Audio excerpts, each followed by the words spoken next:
Welcome to the Love Lab Podcast, the place to be for honest and real talk about relationships and sex. Whether you're a man or woman, single or a couple, this is the show for you. I am your host, Kevin Anthony, and I am here to help you have the relationship of your dreams and the best sex of your life.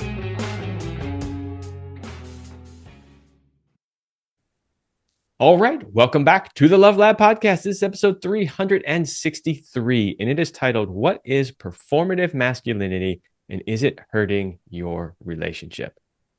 Masculinity, a big topic these days that you see out there in the interweb spaces everywhere. Somebody's talking about masculinity and what it means and how to really be masculine and what you should do and what you shouldn't do. There's a ton of information out there, and some of it is good. And a lot of it is just complete nonsense, in my opinion. I won't mention any names of influencers out there who are saying certain things. I will also say, too, that some of these influencers have some of it right and then some of it really wrong. And that's where it gets confusing, right? Because you might hear them say something that's like, yeah, totally. Like, that resonates with me. I get it. That works. I've tried that. And then you hear them say something else and you're like, oh, you mean I got to do that too, right? And it's like, well, no, not necessarily. So I've done numerous episodes on this show about masculinity because I'm trying to put better information out there. I'm trying to get this more clear so that men can understand, what it is to truly be a healthy masculine man in today's day and age, because it's different now than it used to be. And yet, there are some things that never change, right? So that gets a little confusing for modern day men. And so we're trying to help clear that up. So today specifically, we're going to be talking about performative masculinity. And I know you probably don't even understand what that means yet, because honestly, I didn't know what that meant until I asked my guest either. But having had a pre-conversation about this, I thought, okay, yeah, this is definitely something that happens, and this is definitely something that is important to talk about. And it's different than the ways that I have approached talking about masculinity on this show in the past. So stick around, because I think it's going to be a fascinating conversation. And, I always say too, most of the content that I do on this show is really designed for both men and women, even if the topic is specifically more about men. So in other words, when we're talking about masculinity and performative masculinity, yes, a large portion of this is going to be helping men recognize when they're doing performative masculinity and what they could do that's better, right? But at the same time, ladies, it's important that you listen too, because you will get to learn what are the signs that he is being a performative masculine. Right. So that can help you make better choices about, choosing the right man. It might also help you recognize how you can help support your man in becoming a better version of himself. So, I think this will be interesting for both men and women to listen to. Before we dive right in and I introduce my guest, a couple of short ads from the show sponsors. Ladies, did you know that the overwhelming majority of men consider receiving oral sex a must in their relationship? Of course you did, because men have been asking you for it your entire life. But do you feel confident in your ability to give great oral sex? If you tend to avoid it because you don't feel like you are good at it, or if you feel you are pretty good but want to get even better, then my new Blowjob Mastery course is for you. I have teamed up with the amazing coach Reed Wong of Eternal Love to bring you a practical and easy to follow course that is guaranteed to increase your confidence and skill when giving oral sex to your man. In this course, you will get all the secrets to mastering the art of oral sex with step-by-step instructions and multiple live demos. Go to sacredfemininearts.com/BJ Mastery. That's sacredfemininearts.com/BJ Mastery. I created that course because I did a video on my YouTube channel about what men consider a great blowjob. And it kind of went viral, at least for my channel, it went viral. It blew up. It's one of my most watched videos of all time. And the comments I got on that video were primarily from women talking about things like, I had no idea that's what men wanted. So I was like, okay, there must be a need here, but obviously I'm not the right one to teach that. And so until I found somebody, a really beautiful example of a feminine woman who was willing and able to teach this, I I wasn't able to make it, but I found that person and I've made this course, and I love it. Over the weekend, I got the most beautiful email from a woman who took the course, didn't tell her husband that she was taking it, and proceeded to tell me about how he couldn't stop talking about, this blowjob that he's received all weekend long. And of course, she's grinning from ear to ear. So go check that out, sacredfemininearts.com/BJ Mastery. All right, my guest today is Briana Bass, and she is a therapist, board certified clinical sexologist, and former corporate executive. She helps high functioning, emotionally intelligent individuals and couples break patterns, heal relationships, and transform their lives through direct, no BS therapy. Her work bridges emotional insight with real world impact, tackling everything from modern dating and burnout to intimacy, ambition, and identity. Welcome to the show, Briana. Thank you. Thank you for having me. I have to say, having read your bio, you've got that line in there about no BS therapy, and I can already tell just from the little bit we've talked that is absolutely true. Oh You're no. definitely a no BS kind of person. Oh. But I think that's great. I love that. I think part of the problem with a lot of therapy is that they're not direct enough. They spend way too much time just letting the person over the next 10 years try to figure it out on their own. And I really love when people can be direct, no BS, call it like it is. So I think that's a good quality to have. Thank you. All right. So we're going to be talking about performative masculinity today. And as I mentioned in the intro, even I didn't really know what that meant. So I'm wondering if you could take a little bit of time to explain to the audience what we're talking about when we say performative masculinity. Yeah.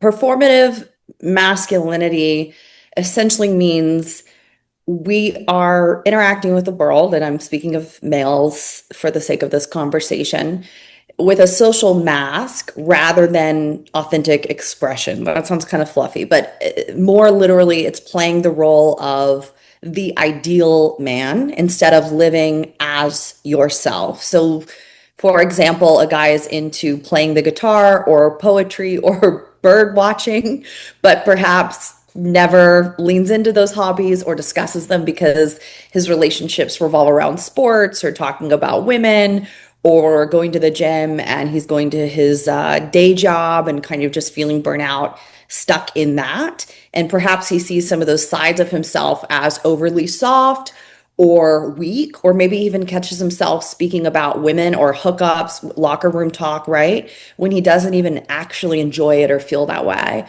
But what he knows and what feels natural and comfortable is operating in that ideal man state. Especially, of course, we see this in any kind of relationship. Yeah, when we were talking in the pre-interview, the note I wrote down when you were explaining that, just for me to understand it more, was what men believe they have to do to attain certain things. That was the note that I wrote down based on what you were sharing with me. So it's this idea that this is what men think they have to do in order to be masculine versus, what else is potentially really masculine, right? So like Yeah, the example you just used is, locker room talk, right? Like everybody thinks, oh, real men, they talk about women and they talk about, grabbing them by the pussy and blah, blah, blah, or whatever, right? Like that's supposedly masculine behavior. And some men might engage in that simply because they think that's what is they're supposed to be doing, when in reality, that's not really masculine at all, and potentially even harmful. yeah, you're exactly right. And I think a key note of something I said was that it's natural, it's second nature. Because I don't want people listening to this and thinking that doesn't apply to me, because they're not having conscious sort of dialogue, inner monologues with themselves. Why am I saying this thing out loud when I don't even really feel that way? It's far more covert. So you could be behaving this way your entire life for 20, for 30 years. Like I said, being burned out, going to the job, doing the things, keeping your emotions suppressed, staying silent, suffering in silent, all these different ways where it's actually in the quiet is that performative masculinity and some of those hidden costs. So don't be confused about the fact that you're not out there, screaming from the rooftop something really outlandish. It can be far more subtle than that, but still have the same kind of consequences. Yeah, and that's a perfect segue into my next question, which is really how does it show up? So, what types of behaviors are associated with it? You started to mention some of them. I wrote a list down from our previous talk of them, but share with us a little bit of how this shows up. What are some of the behaviors that men might do that are more performative? Some of the behaviors that men might do that are around the whole performative masculinity thing could be like stoicism, right? Stoicism has gotten so buzzy, and it's really important for me to educate people, and especially my male clients, on what stoicism is because it's entirely celebrated. And honestly, it should be. Stoicism is awesome. It really is great. And if you want to go back in time and study some of that, it's a beautiful thing. But it's misunderstood in today's society as being emotionless. That's absolutely not what stoicism is. Stoicism is perceived as, okay, I'm the calm in the storm, but that's it. No, you're still layered. You still have all the same emotions as somebody else. However, your ability to communicate them, to maybe be a little bit less hyper reactive, that's what stoicism is. So that is just radical masculinity. How intoxicating to have a man in your life that is calm, can be emotionally regulated and things like that. Has the spectrum of emotions though, but knows how to show up and deal with them, communicate about them, speak about them. So not the popular definition of stoicism, which is that I have the absence of. Yeah, and before we go to the next one, I really want to talk about this one a little bit more. I'm glad you started with it because it is one I really wanted to talk about. Because you're right. I think the classic definition of stoicism is yes, like basically, no emotion, sort of. But I think the way that is often interpreted is you suppress the emotions. You don't actually have the emotions. And that is not actually healthy stoicism.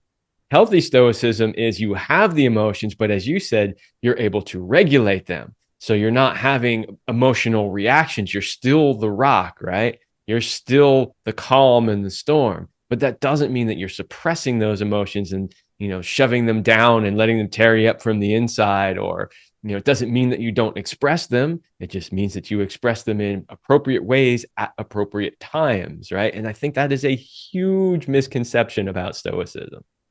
Yeah, you're completely right. And I hate how that definition got popular and has kind of taken over. So I'm glad we're having this conversation also from an education standpoint. A couple of key points when I talk about stoicism and with males in particular.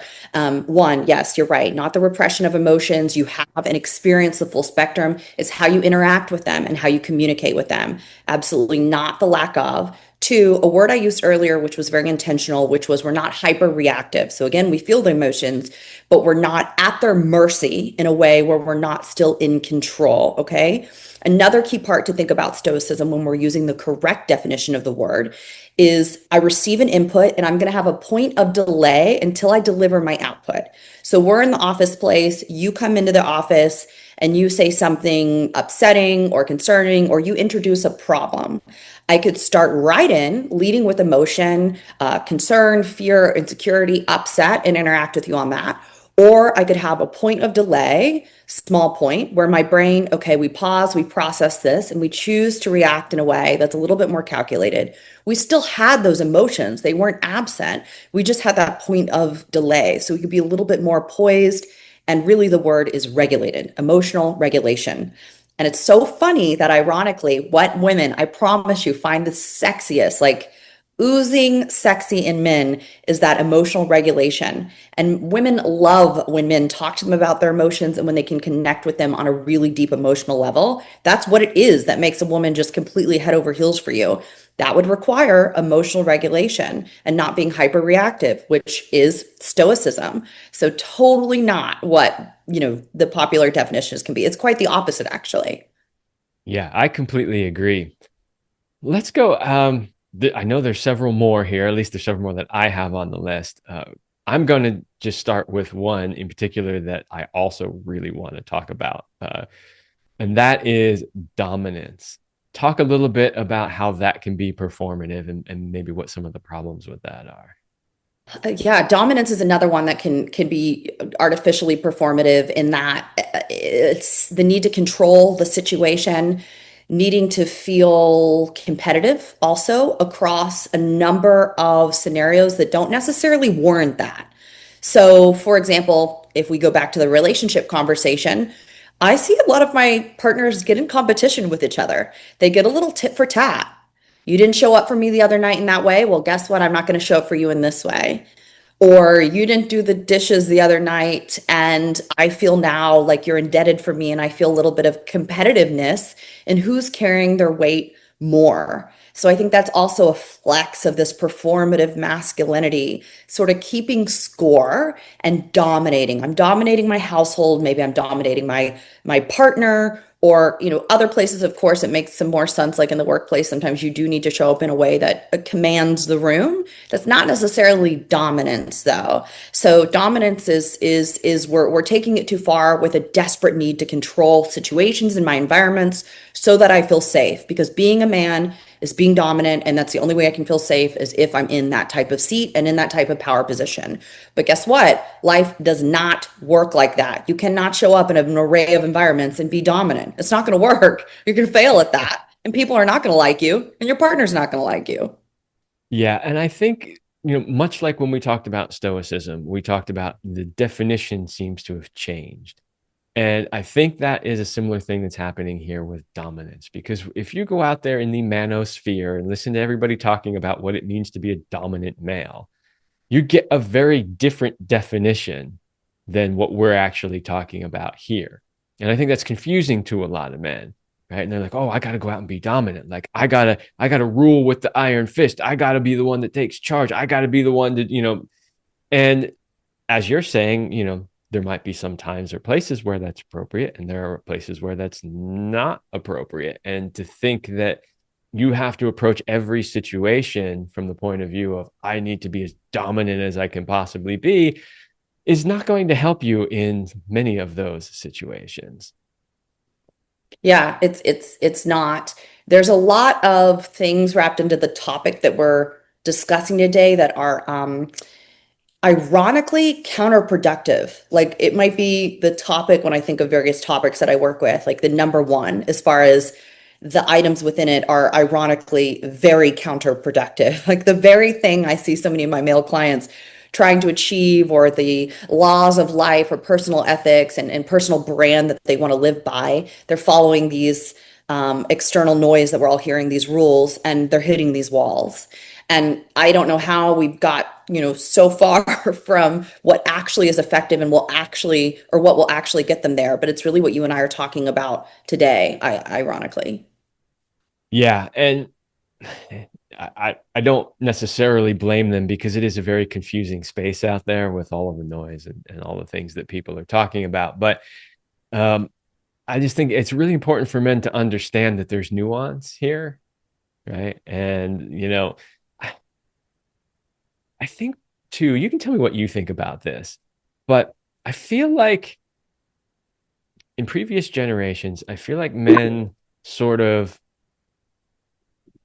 knew already what they need to be. Like they had better role models, maybe. I don't know. But it's like today I just feel like they seem lost. And because they seem lost, they're going out to, I'm kind of jokingly called it the manosphere because that's what other people call it. But they don't really know what to do, and they seem to have lost their inner guidance around it. And so now they're going out externally trying to find answers from other people, and now they're getting all of this mixed information. I mean, what do you think about that idea? There's so much mixed information for males. And yeah, I also can have empathy for this. So yeah, I'm not a male hater over here just because I keep talking about today on because of our subject matter about, kind of what's not working. No, I have empathy for that. I get it. There is a lot of noise, and I can appreciate the beauty and the desperation to go out and seize resources, listen to them, review them. Awesome. However, and unfortunately, it's not entirely reliable. Um, you know, Women are more independent than ever. They're more at peace being single than ever. Our relationship, our childbirth rates, all that stuff is all different than it used to be. So I think men are especially in a panic right now of like, why is this relationship thing not feeling as natural as it used to feel 10 years ago as far as getting into one? I'm talking about dating and things like that. Or we're into it and it feels clunky. It feels off. There's been so many shifts, societal, cultural. Women have had like remarkable shifts, right? But if the male sort of messaging and things have all stayed steady and haven't evolved with the current climate, and they're operating still from that primal, that sort of, think of like Neanderthal type of caveman type of mentality, because that's what our brain does. It's not going to fit. It's not going to fit. So they're going to pick up on that. Their spidey senses are going to go, I'm not crushing this the way I used to. Seek out resources, seek out information, TikTok, online, whatever. And so much of it is going to be contradictory, confusing, things like that. So I get it too. It makes sense to me that the guys are feeling a little bit lost right now.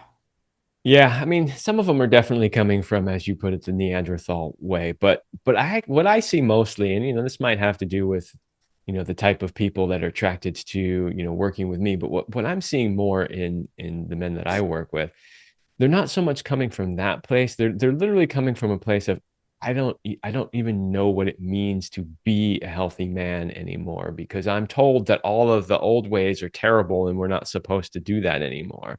But the new ways aren't working for me either, right? So they literally don't know what to do, and this is why they go out. And I think uh, kind of what I was saying was I feel like they've lost some of their inner guidance, that it never used to be that difficult. Like a man just knew who he was and he knew what he needed to do and he knew how to show up for the most part. I'm not saying it was always perfect, because it definitely wasn't. But there was a more of that. And I feel like today's men have really kind of lost that. And they really just don't know even what it means anymore to be a healthy man. Yeah, I certainly agree with you. Conversations like this, though, are certainly part of the solution. This is starting to get more attention. I'm doing what I can on my end to promote it, and obviously, so are you. So this is a solid start. Mental health, right, has also taken a societal shift where that was embarrassing. Talk about masculinity. That wasn't seen as masculine. That was seen as weak. Going to someone, talking about the challenges you're facing, processing things, past baggage, trauma, getting help with your relationship or your career, etc. I have seen a shift in that culturally. Therapy is starting to become cooler, more of a badge of honor, right? I have a therapist. I think of every celebrity, they've got a few probably on call, right? So I have seen a shift in that. I am getting younger males, 22, 23, 25, 26. And I do see a generational difference from my 50s, 60s-year-old clients that maybe still feel like therapy isn't quite for them, or again, is that weak lack of masculinity thing to do. I do think generationally there's a shift that's trending a little bit in the direction that you and I are hoping it is, which is to embrace masculinity in a way that's really healthy and is in the male's best interest. Well, I'm happy to hear that. I'm glad that you're seeing that, because it's something that is desperately needed. And I get, I've been it's been going through my mind as we've been talking about all of this stuff. I know what's going to happen when this show releases. I'm going to get at least a handful of comments from guys who are going to be like, man, this is the most beta BS I've ever heard. I know it because I get it every time I do a show on something to do with masculinity, right? No matter how much I try to tell people, like, I use the term integrated masculine, where I talk about how you take some of the classically masculine traits, right? And then you incorporate some of the new skills that I think men need to have in order to function in today's society, and you bring them together. So I call it I always get feedback from a couple of those dudes. I'm going to call them dudes who are like, Yeah. what a bunch of beta BS. So I know Yeah. inevitably that's going to happen. Which is so crazy to me because I or not crazy. I mean, I get it, I do, but yeah, so wrong because the a lot of what I do, the entire point is to get the guy to win, to be in the relationship, have more intimacy, be better in bedroom, get promoted at their career. Like when you think of results, what I am working towards, if it's what the client desires, is all the things that that beta dude that's messaging you wants and would see as the ideal or hopeful outcome to how they navigate life in a masculine way. And I'm implementing what you and I are talking about, as which is a different form of masculinity, so that they can get results. If I thought for 1 second this wasn't it and it was what the beta dudes were messaging you, well, then I'd be implementing that because I need my clients to get results. And the results are coming from this stuff, what we're talking about today, like, period.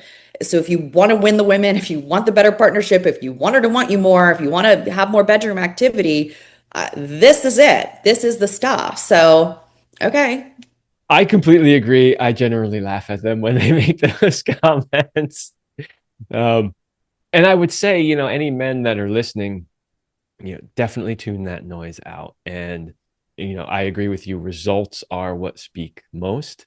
Hmm. And, if these are the things that you want to achieve, then don't hesitate. And, it's kind of like I was reading that ad in the beginning of the show, right, for the course for women that I created, and I mentioned that the woman had, just taken the course. She didn't tell her partner that she was doing it, and she just started implementing the things that she learned and was seeing positive results. If you're a man out there and you're listening to this and you're worried about being judged because you're going to be called a beta or whatever, stupid, shit that some of these guys will say, just you don't have to tell anybody you're doing it. Just show up, work with somebody like Briana, work with somebody like me, apply the techniques that you learn, and then watch the results happen. And then everybody can say, I don't know what you're doing, but whatever you're doing, it's working, right? And you can just grin and say thank you. So true. So true. None of the things that we're talking about today or that I would speak with a client about are, yeah, they're not on billboards. They're not something you wear on your chest. You could implement all of them pretty much in almost silence, and no one would clock that you were going through some sort of like, let's try this on for size and do things differently, etc. Yeah, let the movement, let the way people respond to you, interact with you, let your colleagues at work be the testament to what I'm talking about and what you're talking about as far as it being effective and the way to do it. Absolutely. It works. It's the exact same thing I tell women too when I'm working with women and I'm helping them because, a lot of women struggle with being super in their masculine all the time. And so Hmm. do a lot of work around helping them be able to really embody their femininity and learn how to switch back and forth when needed. And I say Yes. the same thing all the time. Like just go out there and do it and watch how men start to change the way they react towards you. Yes. Right? Yeah. And that's, I know we're not talking about that subject today, but that's such a great subject too. So again, I'm not being a male hater. We could switch it and do the women and they're being too much in their masculine, whatever. And the conversation would be about how women are getting it wrong. So Exactly. Okay, so we talked about stoicism and dominance. Are there any other ways in which this performative masculine shows up? yeah, I think, one I'll mention intentionally because we were talking about kind of the males and the emails and stuff like that. So one way would be just grinding through, right? We just grind through. If we have a very narrow way of seeing masculinity and it involves keeping our head down and going through the motions, getting work done on a day-to-day basis, getting the job done, coming home doing XYZ, right? That's it. Then we look up in 5 years, perhaps we hate our job, we're totally burnt out, we're exhausted. And then what? We feel ourselves getting irritable, we're short with people, and just honestly, more simply, you're just unhappy. You're just unhappy. You're unfulfilled. So I think some of that performative masculinity is that grind, that this is what I do and I got to do it no matter what. And I don't share with anybody that I'm hating it right now or that I'm miserable. And a lot of times, guys, if you think of like a traffic light, just because I can't think of anything right now, that's like green, yellow, orange, there's no yellow, but you know what I mean? Guys often will say something in the like darkest red. Women will often say something when we're like lightly yellow. And this has a radically different result, right? So if men would communicate, which is very masculine because it's back to like the regulation and stoicism, that's assessing a room and knowing what strategy should I implement. And that's strategy. I'm going to start to pipe up about something in the yellow, or this train is starting to get off of its tracks. I'm going to address it in the yellow, not when it's dark red, because I found out that I either couldn't do it alone or it's now cost me the consequence of being very disconnected from my partner, or there's some incredible consequence at work. So I think that grinding through, head down, go through motions, Groundhog Day, get after it, get after it, get after it, on phone all day and night, computer, whatever. That gets us into the dark red eventually, and we just get so burnt out. And that's absolutely performative masculinity. Yeah, there's two important points on that one. The first one is that can be tricky because to some extent as men, there are times where our masculine role demands that we push through things, right? Sure. Because that's what we do as masculine men. However, if we're always pushing through and always sacrificing ourselves and not taking the time to actually take care of ourselves, that can then start to have the opposite effect. Right. And so I think it's tricky for some men because, like, well, I thought, like I'm the provider for the family. Like, if I'm not working all the time, how do I make sure my kids have what they need and my wife has what she needs? But then they do it too much. And like you said, they end up, you know, uh, being, like snappy with their wife all the time and hurting the relationship, or not spending enough time with their kids. Or when they are with their kids, they're yelling at their kids all the time because they're just stressed out to the max. Right. So I think that's important for men to realize that, yes, there's a part of that is sort of your responsibility as a masculine, but it's also your responsibility to take care of yourself and do it in a way that's healthy.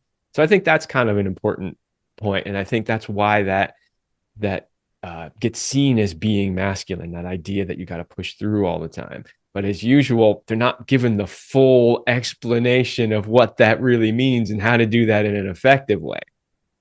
Yeah, you're right. That is a very critical nuance. And if someone maybe just heard the soundbite we just said, they would still be left confused because they're going, wait, but I'm also supposed to be that rock, like we talked about. Well, how would I do that without pushing through stuff? So you're right. It can get very confusing.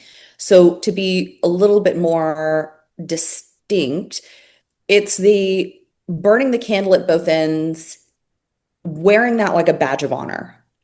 I'm that I think it's sexy. I think it's cool. I'm sort of proud of the fact that like I'm so burnt out. I worked until 3 in the morning, or I'm doing this and I'm running to X amount of things throughout the week. So that's where we're tipping the scale from right. We're showing up in a way that is important because we're pushing through stuff and we're delivering, we're taking care of house and home, let's say, and whatever the way that applies to you, even if you're a single male.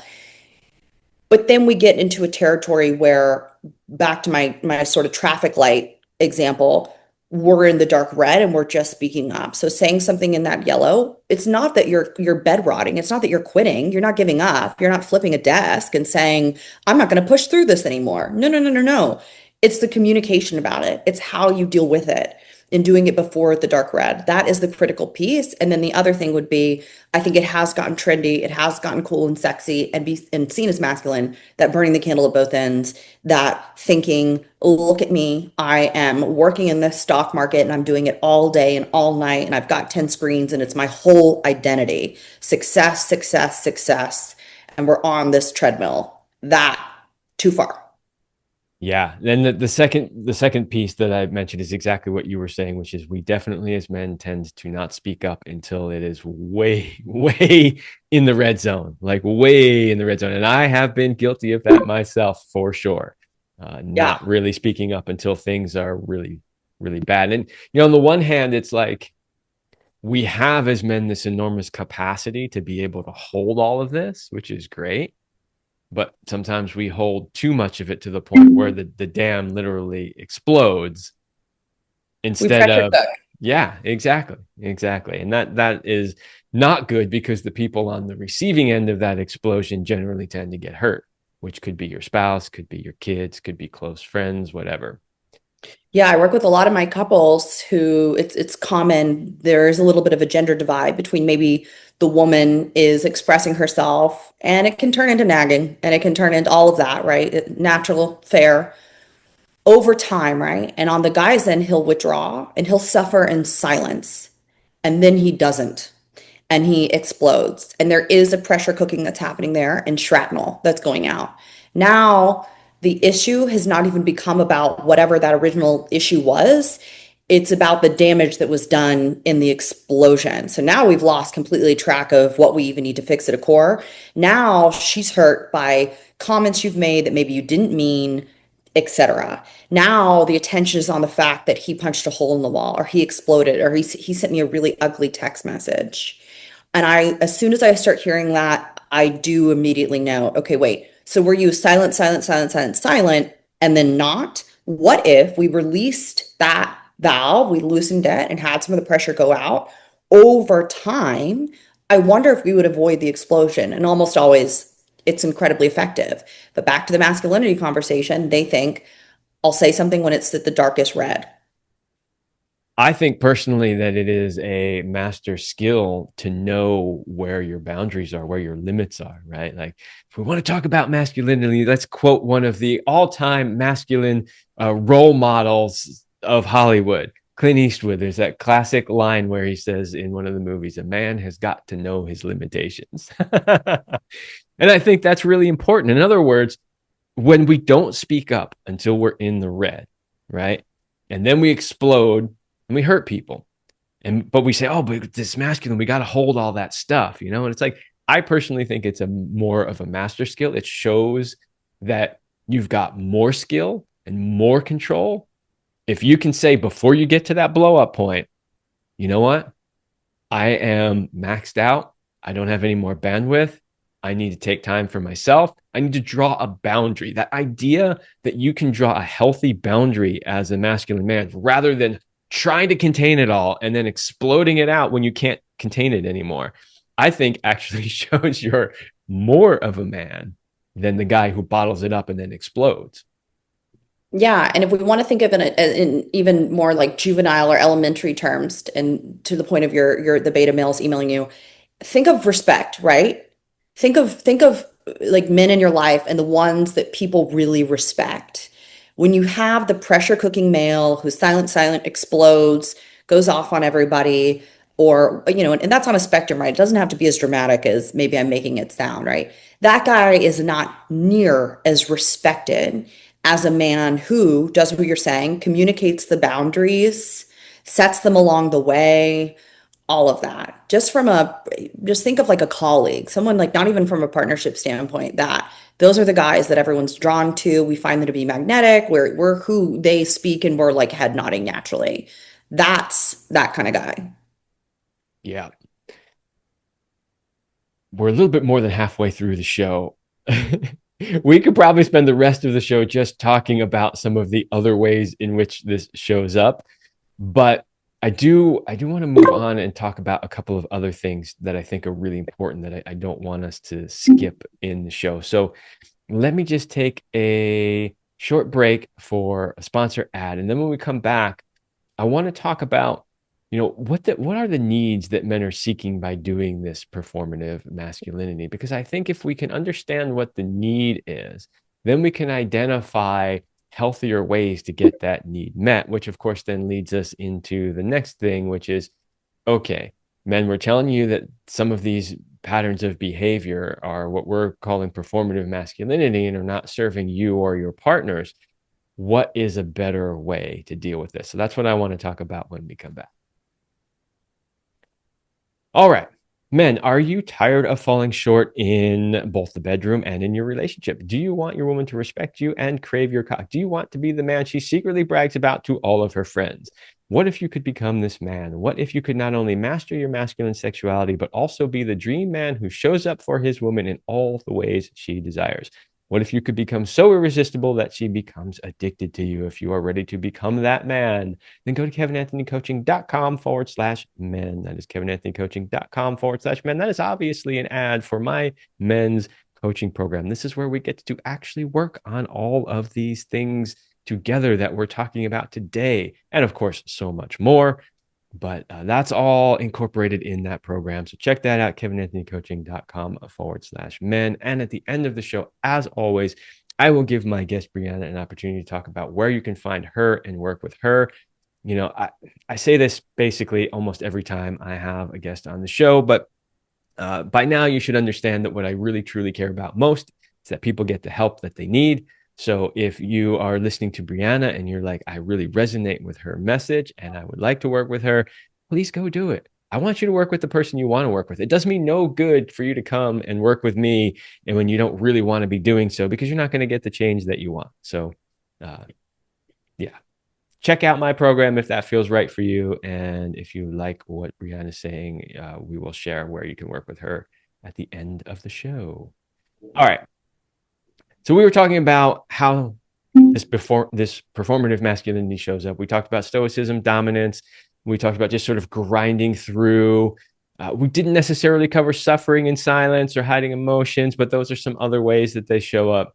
Um, so let's talk about now, when men do these things, they're obviously strategies, right? They're strategies to accomplish something, right? So there's needs that need to be met there. Could you talk about what some of the needs are that men are trying to get satisfied through this performative masculinity?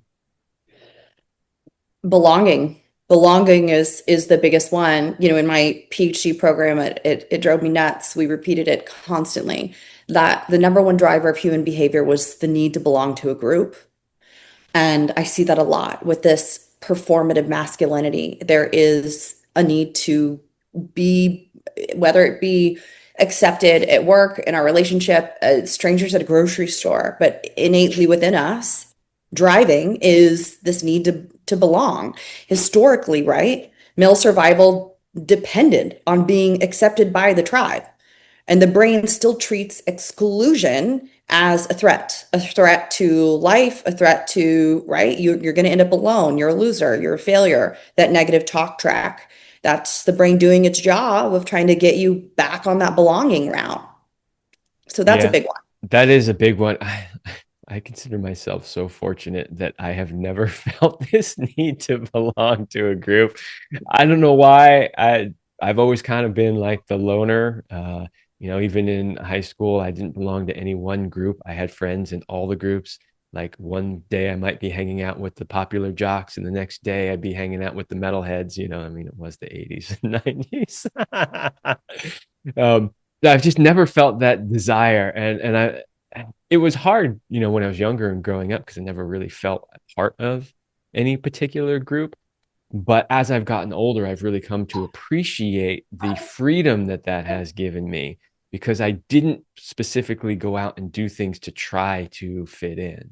And yeah, but I can see that a lot of people do. And what's interesting is what I've experienced personally is, other male friends who are trying to get me to belong to the group all the time, trying to say that it's somehow in my best interest. Is this massive projection. It's just because it's what makes them feel safe. So they're like, you got to do the same thing. So I see it a lot, and I've experienced it from that point of view, but fortunately I've never really experienced it the other way, but I can understand it because I see it. Yeah, yeah, I gotcha. And it has its pros and it has its cons, right? Back to our conversation about nuance. Isolating ourselves, not good either.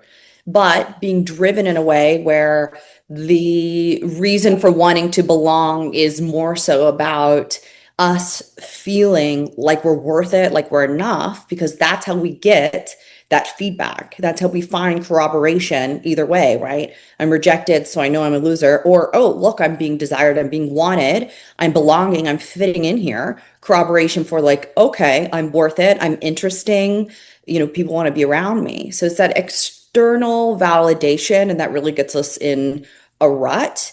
But yeah, So we have belonging to the group. uh Mhm. there are some other needs often. I know that was a big one, Yeah. but there are some other ones. Talk about some of the others. Meeting societal expectations, similar to belonging, but still kind of different, right? So the cultural script and what that says, which is stay strong, stay silent, stay capable, and let others know about your capability, which might be that whole burning candle at both ends, and grinding through trauma, through work, anything, right? Even monks being incredibly tired and exhausted. Um, what they think women want. That's a big one, right? They think this is what women want. This is what women think is sexy or desirable. This is how I get the girl, is through these things that I consider to be masculine, but like I said, are a little bit actually counterproductive to that exact goal that they're going for. So I think that's a big one. Many men believe that, okay, I'm going to misread these female attraction signals through a primal lens, and that primal lens is going to tell me they want strength, they want resources like money, etc., and protection, but not understanding that it's emotional safety and that type of protection that's especially intoxicating and attractive to the female. So they underestimate, I think, wildly the modern female desire for emotional connection and emotional safety and protection and misread it for more of the physicality and the resources piece of it. Why do you think they misunderstand that so much? Hmm. Yeah, a cliche answer, but I'd have to say I think that is what's promoted, right? Movies, TV, media, it's what sells. And it's also what was the talk track generationally for a long time, right? I mean, I can speak for myself growing up. I'm sure you could speak to that as well growing up.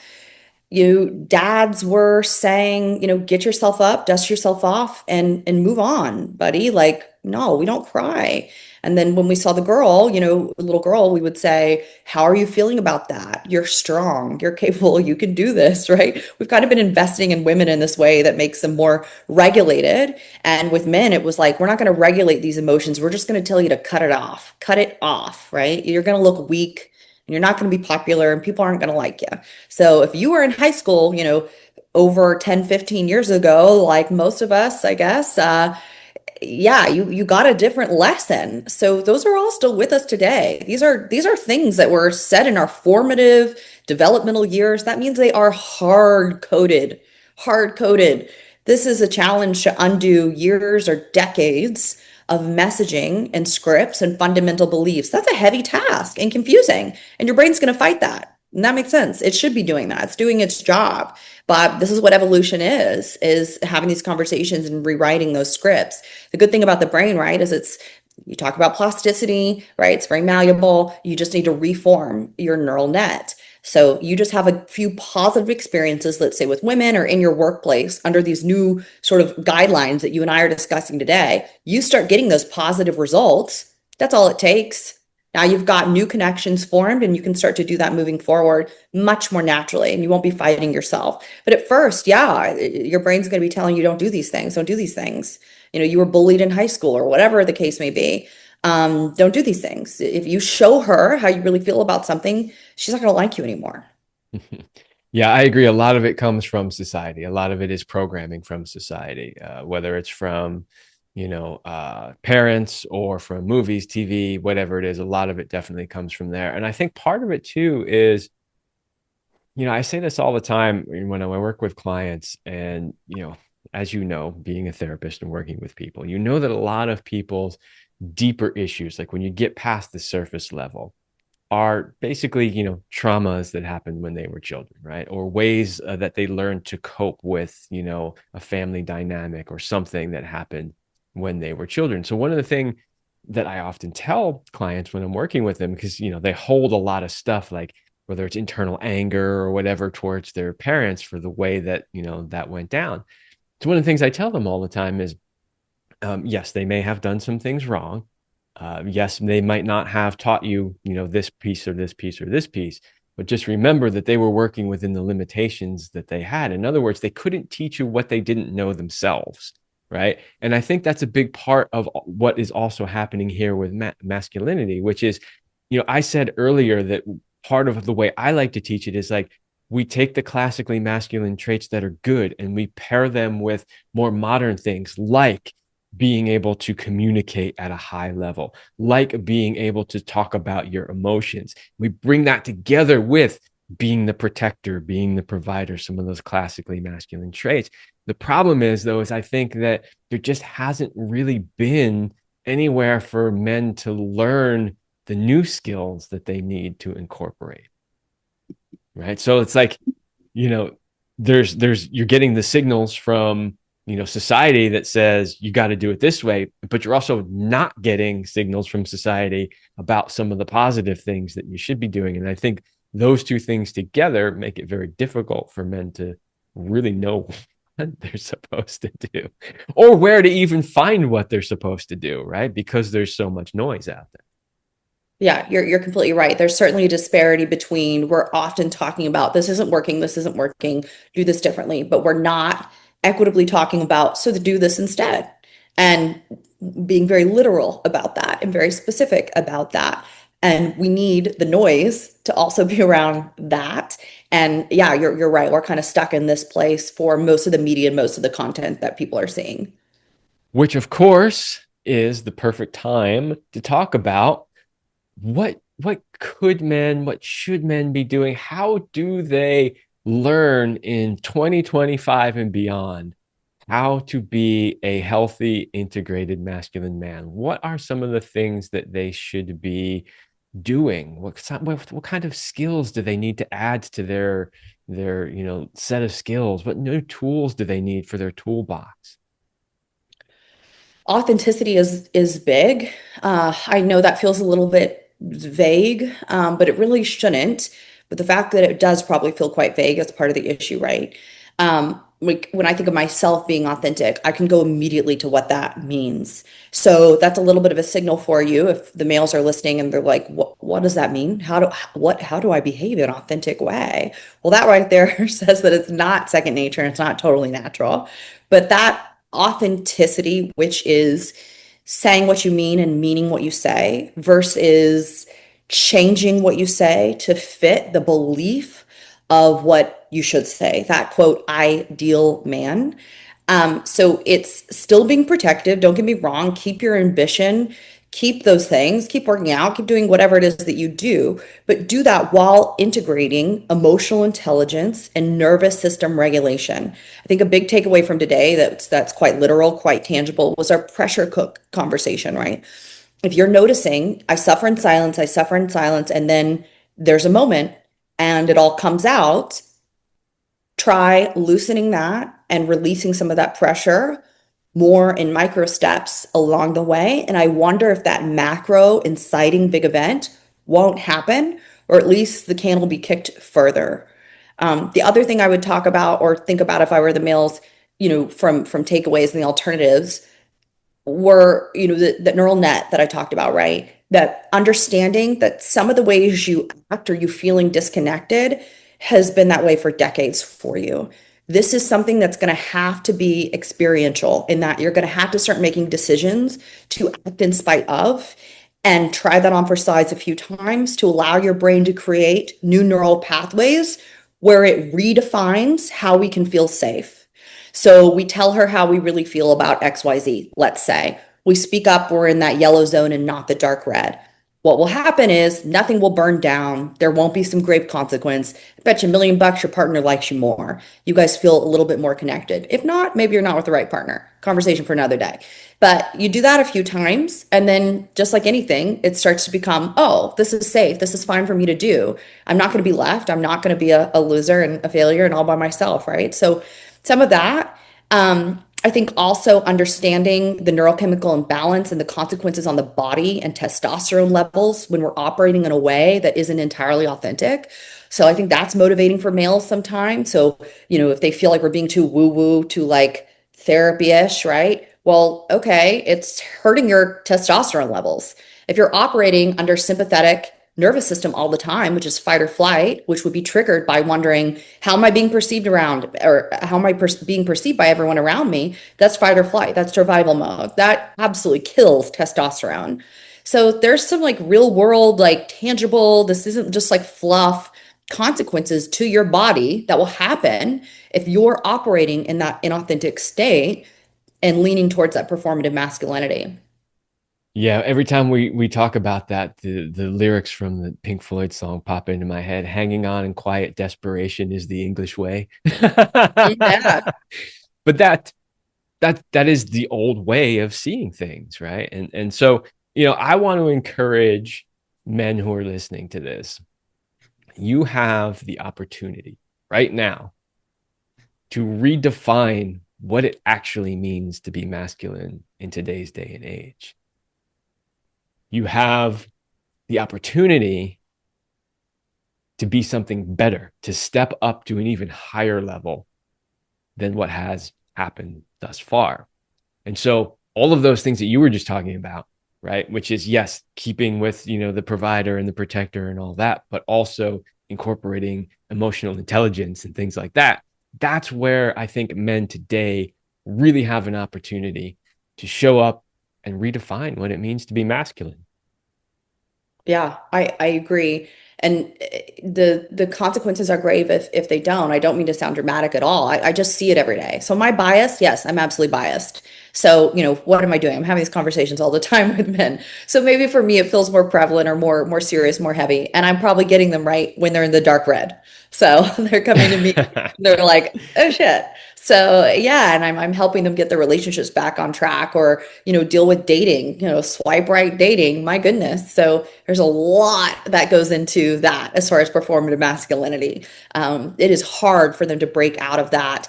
I am showing up in a very rehearsed kind of way, and they're having a couple of dates, and she's out. She vanishes. And they're like, what is going on here? I feel like I'm saying the right things, doing the right things, looking the part, etc. Right. And I'm like, what do you think those parts are? Like, what does that look like to you? And we'll kind of strip back some of those things and maybe take a different approach and see if we get some results going about it in a different angle. So yeah, this stuff is real, very real. And you're right. The guys, they do have an opportunity today and take it, firsthand. I'm empirically speaking that I see couples come in, falling underneath what we're talking about today. And again, the women has a whole litany of issues. We just weren't talking about them today.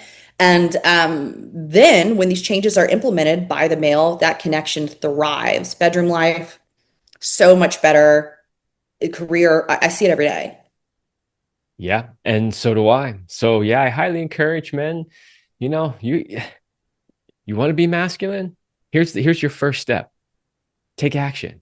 Take action, right? And that might mean working with Briana. That might mean working with me. That might mean reading some books. That might mean trying some of these things and seeing, what the effects are. But yeah, your first step is take action. Take action to become the best version of yourself you can become. So, Briana, tell the listeners if they are interested in working with you, where they can find out more about you and your work. Yeah, just my website, brianabass.org. Super easy. One in Briana, but yeah, just my name.org. And that link, of course, is in the description. So please go check that out if you are interested in that. And Briana, I want to thank you for coming on the show and talking about this. It is an important subject that needs to be talked about. I get really passionate about this topic. I've been trying to contain myself today, but I just think if we are going to move forward, with healthy relationships between healthy masculine and healthy feminine, we need to have these conversations. We do. And we need to start having as much conversations about what to do and what solutions to implement instead of just what's wrong. The what's wrong was really important. We had to lay a foundation to get some attention on this, to get some ears to perk up. But I certainly agree that we need to also put as much emphasis on, okay, well, what do I do with this then? What do I do? What do I change starting today? What do I work on over the next month? Yes, absolutely. That's why I wanted to end the show with some of the things that men can start to do, right? Because I don't want to leave people with just great, everything's effed. Now what do I do? Yeah. Right? It's like, okay, we understand what the problems are. We talked about that. Now, what do we do to solve it? So hopefully we accomplished that goal today. And one more time, I just want to thank you for coming on the show and talking about it. You're so welcome. Thank you for having me. All right, everybody, that's all the time I have for this episode, and I will see you next week.